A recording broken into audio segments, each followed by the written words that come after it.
The story of Troy is one of the most famous in history, or maybe in all of prehistory. It's been retold for millennia, inspiring everything from Homer's Iliad and Odyssey to paintings by the Pre-Raphaelites. But is there any truth to the story? Did the Trojan War really happen? According to Homer, the war began when Paris, a Trojan prince, eloped with a woman named Helen, who was the wife of King Menelaus of Sparta.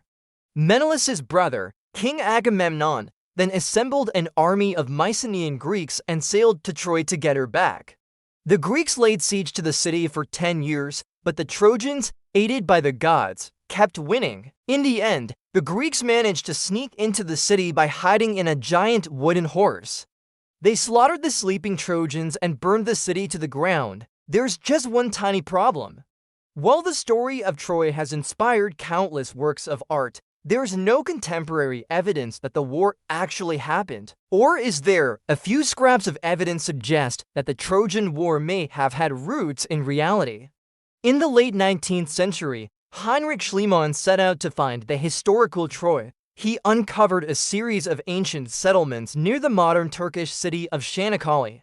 And in one of these settlements, he found a palace dating back to the late Bronze Age, around the time the war supposedly took place. Nearby, he also found the ruins of what may have been a massive city wall, which could have been the legendary walls of Troy, but perhaps even more compelling is the fact that several Mycenaean kings are named in the Iliad as having led the Greek forces.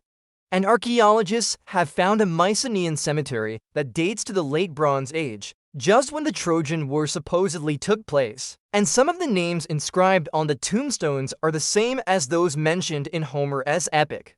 Taken together, these archaeological findings make it seem though the Trojan War may have indeed taken place. But if it did, it likely wasn't quite like Homer described. For one thing, the Iliad says the war took place over just a few weeks in the spring and summer, right after Paris took Helen away. But the archaeological evidence suggests the conflict may have dragged on for years, if not decades. After all, building a huge wall like the one Schliemann discovered wouldn't have been easy. And it would have taken months, if not years, to complete. What's more, the Iliad says the Mycenaeans came from all over Greece to participate in the war. But the archaeological evidence suggests they may have come from only a few regions, such as the Peloponnese and nearby islands. Perhaps the Mycenaeans didn't conquer Troy, but instead sacked it along with other Anatolian cities during a raid. Maybe the war wasn't a glorious affair either.